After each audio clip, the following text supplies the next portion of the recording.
ಸ್ವಾಗತ. ನಾನು ಶ್ರುತಿ ಪಾಟೀಲ್. ದೊಡ್ಡ ಮನೆ ಅಮ್ಮ ಪಾರ್ವತಮ್ಮ ಇನ್ನಿಲ್ಲ.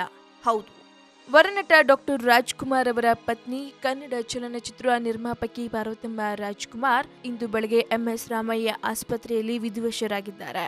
ಕಳೆದ 16 ದಿನಗಳಿಂದ ಐಸಿಯುನಲ್ಲಿ ಚಿಕಿತ್ಸೆ ಪಡೆದಿದ್ದ ಪಾರ್ವತಮ್ಮ ಅವರು ಚಿಕಿತ್ಸೆ ಫಲಕಾರಿಯಾಗದೆ ಬಹು ಅಂಗಾಂಗ ವೈಫಲ್ಯದಿಂದ ಬುಧವಾರ ಮುಂಜಾನೆ 4:40 ಸುಮಾರಿಗೆ ಕೊನೆಯುಸಿರೆಳೆದಿದ್ದಾರೆ ಎಂದು ತಜ್ಞ ವೈದ್ಯರು ಸಂಜಯ್ ಕುಲಕರ್ಣಿ ಪ್ರಕಟಿಸಿದ್ದಾರೆ.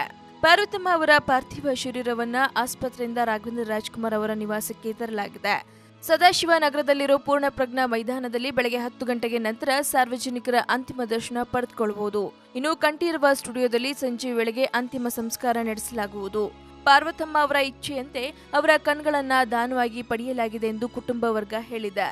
ಇನ್ನು ಡಿಸೆಂಬರ್ 6, 1939ರಲ್ಲಿ ಮೈಸೂರಿನ ಸಾಲಿಗ್ರಾಮದಲ್ಲಿ ಜನಿಸಿದ್ದ ಪಾರ್ವತಮ್ಮ ಅವರು ಕನ್ನಡ ಚಲನಚಿತ್ರರಂಗದ ವರನಟ ಡಾಕ್ಟರ್ ರಾಜ್ಕುಮಾರ್ ಅವರ ಪತ್ನಿಯಾಗಿ ಚಿತ್ರರಂಗದ ಶಕ್ತಿಯಾಗಿ ಬೆಳೆದವರು.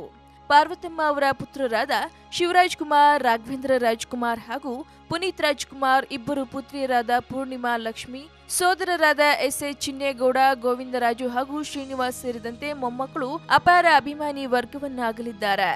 ಪೂರ್ಣಿಮಾ ಎಂಟರ್ಪ್ರೈಸಸ್ ಮೂಲಕ ತಮ್ಮ ಮಕ್ಕಳನ್ನ ಚಿತ್ರರಂಗಕ್ಕೆ ಪರಿಚಯಿಸಿದಲ್ಲದೆ ಸುಧಾರಾಣಿ, ಮಾಲಾಶ್ರೀ, ಪ್ರೇಮ, ರಕ್ಷಿತಾ, ರಮ್ಯಾ ಅವರನ್ನ ಚಿತ್ರರಂಗಕ್ಕೆ ಕರೆತಂದವರು.